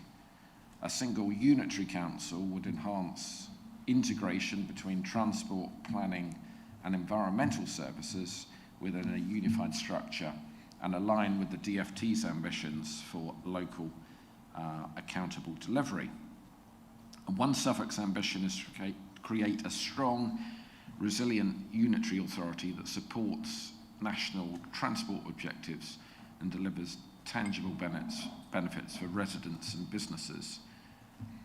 It would also work hand in hand with the proposed new mayor and their office to ensure transport connectivity is strategically prioritised. The One Suffolk model will give a revitalised highway service acting swiftly and communicating clearly and delivering results with the one senior leadership team that is committed to being visible, respectful and engages with businesses and communities alike. Consequently, One Suffolk is the only answer that will be responsive, outward-looking and grounded in partnership with people and organisations and businesses across the whole county. Thank you. Councillor Cenci. Thank you, Chair. I'd like to concentrate on criteria 6 regarding stronger community engagement and neighbourhood empowerment, which is on page 26. This consultation response sets out clearly why One Suffolk is the best option for Suffolk, and it does so by focusing on what matters most to residents: a strong local voice, respected community identity, and genuine opportunities for people to shape the decisions that affect their lives. Importantly, the response shows that One Suffolk is not a move away from communities, but a model designed to strengthen community engagement by building local decision-making, neighbourhood empowerment and partnership with towns and parishes into the heart of the new council. This will include funding and new powers such as minor planning decisions, speed limits, informed by local knowledge as just 2 examples. This will be achieved by One Suffolk via a vehicle of 16 new area committees across the county, providing place-based forums that ensure local priorities, concerns and identities are reflected in the decision-making and that they are locally based and with partnership working. And page 41 in Appendix A has further details of powers, things like providing access to funding and creating an operational structure where each area committee works with a dedicated council officers and much more. So I suggest you read that page. These area committees are highlighted in the response as a cornerstone of community empowerment, enabling decisions to be informed by local insight, lived experience and strong understanding of place. One Suffolk is best for its diverse communities, and our plan will benefit residents, businesses and focus on what matters most, while celebrating the historical and cultural importance. The One Suffolk also proposes a strengthened partnership with town and parish councils, offering them additional powers, funding and responsibilities where local councils choose to take them on and have the capacity to deliver. Planning arrangements under One Suffolk would continue to be shaped by local engagement, with local planning committees and decisions informed by community evidence and local understanding. The consultation response draws on resident feedback to show that One Suffolk responds directly to what people say matters most to them, including a thriving town centre, accessible services and strong local economies. There is a proposed 40 million capital investment fund for market towns and town centres, with priorities such as high streets, markets and parking shaped in partnership with local communities and businesses. Compare this now with the 3 unitary option. The consultation response sets out clear concerns that the 3 unitary proposal would fragment communities by creating boundaries that do not reflect natural local areas or established community identities. Boundaries would cut across existing public service and community geographies, creating confusion for residents and weakening community connections. Rather than strengthening local voice, I fear, along with many others, that a 3-council model risks creating complexity, inconsistency and distance between communities and decision makers. There is also a risk of a postcode lottery where residents experience different service standards, council tax levels and outcomes depending on where they live in Suffolk. And fragmentation would particularly affect vulnerable residents who rely on consistent, joined up, county-wide services and clear accountability. So in summary, you won't be surprised. One Suffolk is described in the consultation response as a council that will be outward-facing, community-focused, with leaders who are visible in communities, responsive to concerns and open to always listening. Empowerment would be through parish council and 16 area committees with representative councillors and partnership working, all under one clear unitary council. There is no other option. Very much. Councillor Wiles. Thank you, Mr. Chairman. Residents watching today's meeting and listening to the debate and discussions about one local government reorganisation submission may be stronger than the other, may understandably still have many questions. But ultimately, I believe residents will ask one question: which option is best for the future of Suffolk and for my family? The final decision on what is implemented, as we all know, rests with the government. Their judgment will be based mostly on the 2 submissions. The outcomes of that decision will shape how services, how governance arrangements, and how Suffolk's future funding and responsibilities are organised. From my portfolio perspective of public health and public protection, the structure ultimately chosen must support continuity, safety, and resilience. In public health, we rely on clear, consistent, county-wide systems to protect vulnerable people and prevent illness, whilst working closely with the NHS and community partners. Fragmenting those arrangements risks creating variations in access, standards and commissioning. That is something residents obviously do not want. In public protection, the need for a unified operational footprint is even more evident. At emergency planning, safeguarding pathways, data sharing and risk-based response models all depend on consistency across the whole county. Multiple new unitary structures would inevitably multiply interfaces, government arrangements and potential points of failure. This at precisely the moment when we need simplicity, clarity and resilience. So when we talk about putting people first or putting people before politics, for me, that means ensuring Suffolk residents continue to benefit from safe, joined up and affordable services wherever they live. In public health, we often use the phrase, right care, right place. And when we say that, we mean the whole of Suffolk. We don't talk about borders, and we certainly do not say right care if you live in the right place. The same principle must guide the future governance of Suffolk. Mr. Chairman, this is one of those rare occasions where one consistent model genuinely can work for us all. A future Suffolk should be run simpler, smarter and better. I will therefore be supporting that option today, and I support the comments set out not only in the appendices of the agenda paper, but also in your presentation for One Suffolk. Thank you. And Councillor Chambers. Thank you, Mr. Chairman. So we've heard and we'll hear that we've been presented with a generational opportunity to transform local government. But more importantly, we're being presented with an opportunity to simplify the lives of our residents and our businesses. Let's consider the future of planning in Suffolk. Under One Suffolk, the future of planning will be unified and consistent. I'm sure that will be music to the ears of all those involved with a planning application, whether proposing or opposing a project. Who wouldn't want to choose the option that reduces duplication and ensures faster, more strategic decision making? When we look at housing developments, being able to simplify, facilitate the right associated infrastructure such as schools or broadband will mean One Suffolk can deliver sites that will help communities to thrive. From a transport strategy perspective, a single council for Suffolk enables a fully integrated county-wide approach to planning transport networks. Transport systems, roads, public transport, cycling, walking, freight do not align neatly with district boundaries. Effective transport strategy depends on close alignment between transport investment, housing growth and economic development.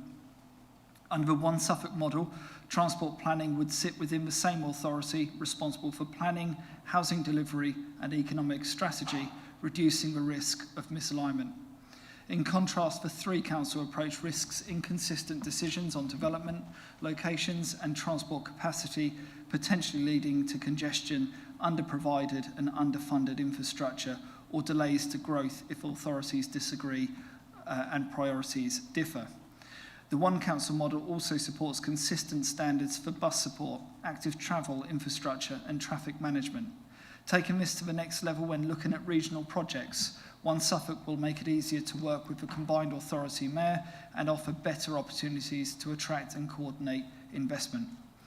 But this approach also works at a really local level. One Suffolk affords us the opportunity to strengthen relationships with our parish and town councils in a consistent way, which is equal and fair across the county. For example, offering engagement opportunities with county council officers, like basing planning officers in libraries to facilitate easier discussion at a really local level. To summarise, One Suffolk is precisely that. One clear decision-making body responsible for all local services, a unified council with strong strategic leadership, more consistent services and best value for money. Thank you. Thanks very much. And I am mindful that we are missing CYP in the room today, but I think we've heard their points made in the past quite clearly about the implications of a 1 unitary versus 3 unitary, 2 children's services, and CYP more broadly. And I think that's noted. So I'm happy to open it up, but just to remind everyone, I don't think we need to hear everyone's particular views because it's well documented, I think, what some members think, but it is obviously mainly about questions. Short statements, but questions. Yes, Councillor Richards first. Thank you, Chair. As you know, my division is St Margaret's and Westgate, and my residents are very concerned about potential rises in council tax. Can you remind me how much will they council tax reduce if it's a single unitary, and have you got any idea what will happen if they become part of a triple unitary? Thank you. Well, based on the projections, based on current levels, this would result in, on a Band D property, seeing a reduction of £245 in Ipswich, £17 in East Suffolk, £29 in West Suffolk, and £19 in Maber. It's a freeze in Mid Suffolk because they're currently the lowest council tax. Councillor Stringer. Yeah, thank you. I will just ask the question because despite what Councillor Wiles said, this isn't a debate, this is a chance for other councillors to ask questions. I just want to ask a question about question 2, page 35, where this council strongly agrees that we'll be able to deliver the outcomes described in the proposal. Given that in the original business case there's a £32 million saving that seems in the pre-vesting day business case is there, but it tends to evaporate on day 1 of vesting day. Giving also the huge rise in the schools grant budget that we need, I think it's leapt 70 odd million this year or something. It's leapt up to 230 odd million now. And also that we're on record that we will harmonise council tax in this new 1 Suffolk to the lowest council tax in Suffolk. Can we really strongly agree that we'll be able to deliver given those financial pressures? Sorry. Appendix. So it's page 37, question 2, bullet point. 35. Yeah, 35. Question 2, yeah. Question 2, yeah. You strongly agree that you'll be able to deliver the outcomes they described in the proposal. So in the original proposal, £32 million saving that appears to evaporate on day 1. Huge financial pressures now in terms of that dedicated schools grant, and also that you're already on record are going to harmonise to the lowest possible council tax. So you want to know why do we strongly agree? Do you still stand by that you strongly agree you'll still be able to do that despite those pressures? So I think one has to take, when one looks at all the risks and calculations, one has to make a calculated view. And one sits back and looks at all the analysis. Of course, things change as you go along, but as of now, we feel confident, which is why I strongly agree. Now, I can't predict what will happen in 2 years, 5 years, or 10 years, but as of today, the answer is before you, and nothing's changed. Yes, Councillor Fairclough-Mutton. Thank you, Mr. Chairman. I'm sure it's a live question we all want the answer to. When are we going to find out as to whether it's 1 or 3?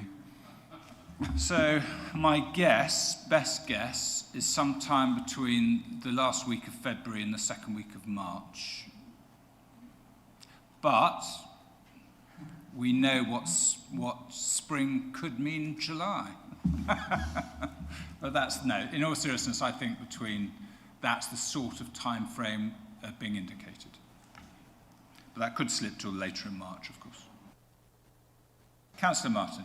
Thank you, Chair. Yes, so I'm not quite sure if you want to answer these questions or Councillor Cenci, but first of all, I would ask this first question of the Housing Provision Cabinet Member, but of course we don't have a Housing Provision Cabinet Member. You mentioned in Appendix A, question 2, that provision of housing is a critical role. That's just about the only mention that housing gets in the entire two appendices, and of course it is the 2 appendices which are what's actually going to be sent in. Housing is a major district and borough responsibility, and it's probably the area in which the differences between the 3 major parts of Suffolk are most prominent. Suffolk County Council cut basically to zero its contribution to supported housing, which had a huge impact in Ipswich but had very little impact in the rest of the county. Is there a good reason why you haven't said anything about what a unitary one Suffolk would do vis-à-vis housing in a situation where a very significant number of people in one part of the county are relying on social rent and most of the rest of the county doesn't? My second question is Appendix A. There's a long spiel about question 5. Long spiel about the consultation, but you don't actually mention the results of the consultation at all. In Appendix B of question 5, you say what the second highest priority was, but you don't mention the highest priority. So can you explain why we haven't attempted to answer what the highest priority represented by the consultation of Suffolk residents was?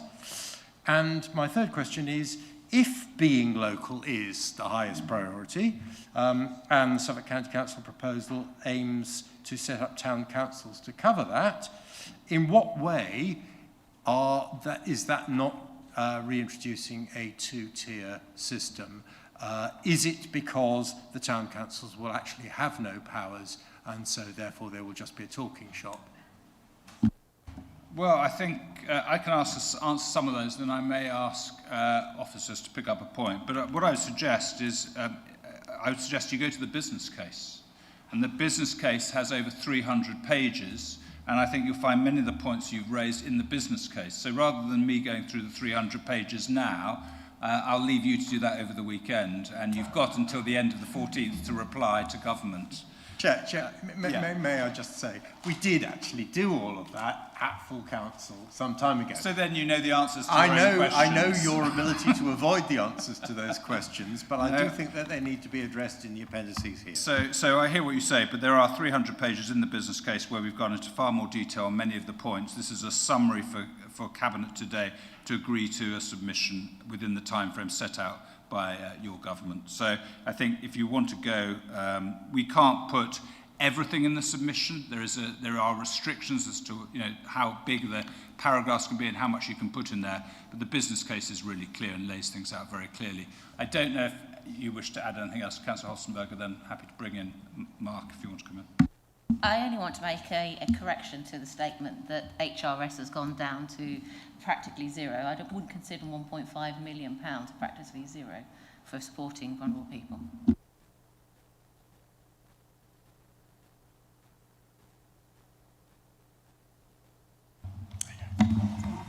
Yeah, thank you. Just to confirm what you already said, Chair, that the appendices within the report are the responses to a very tight and relatively light government consultation. But as you quite rightly point out, housing does feature quite heavily in the One Suffolk business case. Anyone else? No? Anyone else wish to come in? No? Okay, so Cabinet, I'll remind you what we're being asked to decide today. I'll take you back to page 23 of the papers. Cabinet's being asked to decide bullet point 2A and bullet point 2B as per the recommendation laid out in those papers. Cabinet, are you in favour of the recommendation? Can we have a show of hands, please? That's unanimous. Thank you very much. And can I once again just take the opportunity to thank Councillor Rout and to all the officer team. It's been a huge amount of work to get to today, and I'm really pleased that we're submitting such a good business case and all the work behind it, so thank you. Now, normally at these meetings, we say the next meeting is, and it's normally some way away, but I'm glad to report that the next meeting of Cabinet will only be on Monday, so you haven't got too long to wait. It will be at 2 o'clock or later if full council goes beyond the 1 o'clock time frame, but it will be following full council. Can I just ask everyone to take your rubbish and cards with you and your name tags, and please put them on the table outside, and have a great weekend and see everyone on Monday.